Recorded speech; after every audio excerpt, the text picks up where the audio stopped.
So if we want to derive the formula for the margin by using the hinge loss function, which we have seen in the previous slide, we can derive it like this. If a data point is on the margin of a classifier, so let's suppose we have a data point which is exactly on the margin of the classifier, the hinge loss will be exactly to 0. In that case, the hinge loss will be 0. Hence, we can equate it like this one. So we have seen in previous slide that we have our hinge function like here. So for instance, that is exactly on the margin, this will be equals to 0. And from here, we can compute that wi of x transpose of x plus bias here will be equals to 1 in that case, right? So now the yi can either be a +1 or a -1 in case of a binary classification problem, right? So now let's use the equation which we have derived for the margin calculation, and we will use this yi here. So we saw that the margin calculation equation was x plus with the dot product of w divided by w magnitude minus x minus, which is on the sample on the negative side, with the dot product of weight vector divided by its magnitude, right? So in this case, we can equate it as 1 minus b, right? And 1 minus b will be divided by the magnitude of the weight vector. So this term here will be equals to the 1 minus b divided by w magnitude minus, and for the negative term, similarly we can have minus b minus 1 divided by w magnitude, right, from here. So if I solve this equation, you will see that this will come out to be 2 for the numerator part, and w magnitude will be as a denominator part. So we have 2 divided by w magnitude here. Now, if we go back to our initial discussion in which we were computing the maximum margin equation. Now since we have the value of the maximum margin as 2 divided by 2 magnitude, we can simply compute it by using our initial definitions. So we know that w transpose of x plus b is equals to 1 for this class, which is the distance d1, and the distance d2 for the negative hyperplane is w transpose of x plus b is equals to -1, right? Because we are considering this hyperplane as a positive hyperplane and this hyperplane as a negative hyperplane. So d1 will be w transpose of x plus b equals to 1, and the second distance d2 for negative hyperplane is w transpose of x plus b is equals to -1. Now I can use these two distance equations similar to this one. So d1 will become w transpose of x plus b -1 is equals to 0. If I equate this equation equals to 0, it will become b minus 1 is equals to 0. Similarly, for d2, this will become w transpose of x plus b plus 1 is equals to 0, right? Now, if I use these two equations and I solve this algebraically as we did before, we will see that this will come out to be 2 divided by w magnitude, as we have already computed this value in the previous slide, right? So we can say that the maximum margin here is 2 divided by w magnitude. So this means that to increase the margin, we need to minimize the w magnitude, and in order to minimize w magnitude, we will treat it as 1 by 2 of w magnitude square. So I hope these equations which we have derived here will be very clear to you. If not, just go through these slides from here till here, and if you have any questions or if you find any problem, just let me know in the QA sessions.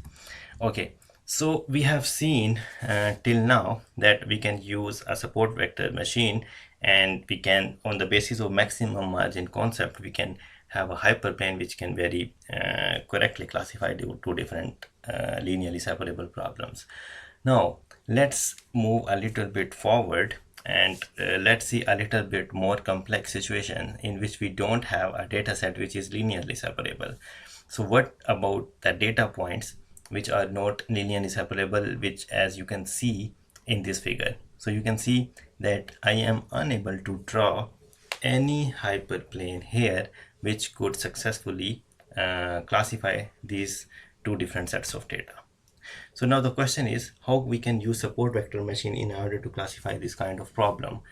So in order to solve these problems, especially which are non-linear separable problems, we use a kernel trick. A kernel trick is mainly used in a support vector machine to solve a non-linear separable problem. These are functions which take low dimensional input space and transform it in a higher dimensional space. That is, it converts non-separable problem to a separable problem. So the objective of using a kernel trick, kernel is basically a function whose aim or whose objective is basically to convert a low dimensional input space into a higher dimensional input space. So by converting the low dimensional data to a higher dimensional data, we are basically making sure that we are making a problem which was non-linear separable to a separable problem, right? So just by changing the dimension of the data, we can make the data points separable data points, and these functions basically known as the kernels in a support vector machine. And it is mostly useful in non-linear separation problems. So whenever we face a non-linear separable problem, we can always use these kernel functions, and we can transform our inputs to some higher dimensions. So let's understand this dimension concept with this simple figure. Here you can see two cases. This case is for one-dimensional space, but in here we have changed this one-dimensional space into a two-dimensional space, right? You can see here.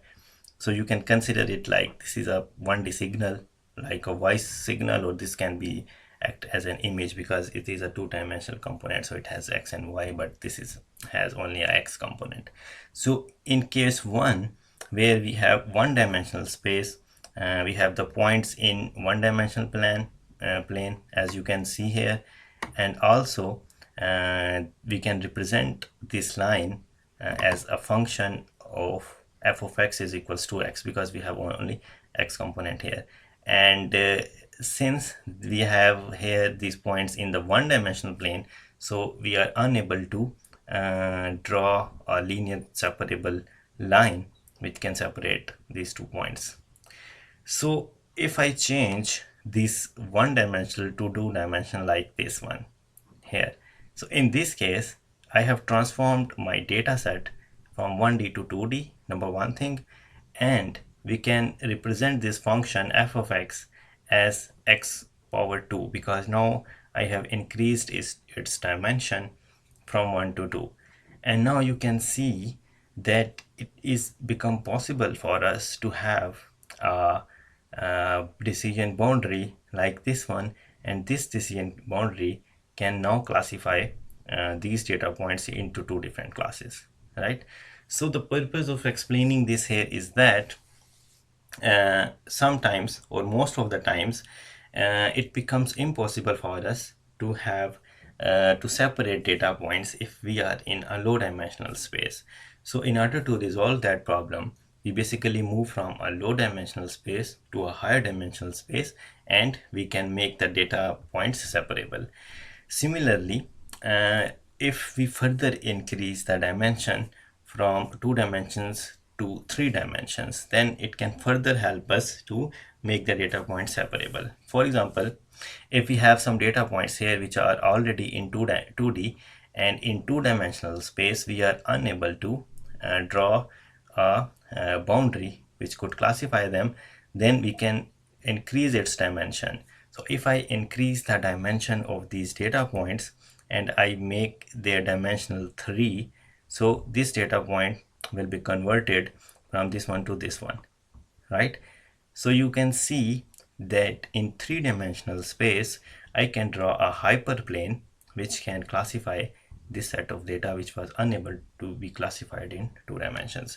So this was more or less the initial and fundamental things of a support vector machine. We have covered thoroughly up till the kernel functions, and there are still some bits remaining. So next week in earlier clips we will first finish the support vector machine. We have almost 10 slides remaining, and then we will move to our next algorithm. So please go through these recordings as much as you can before the QA session, and if you have any questions then we can discuss in our online QA sessions. Thank you very much.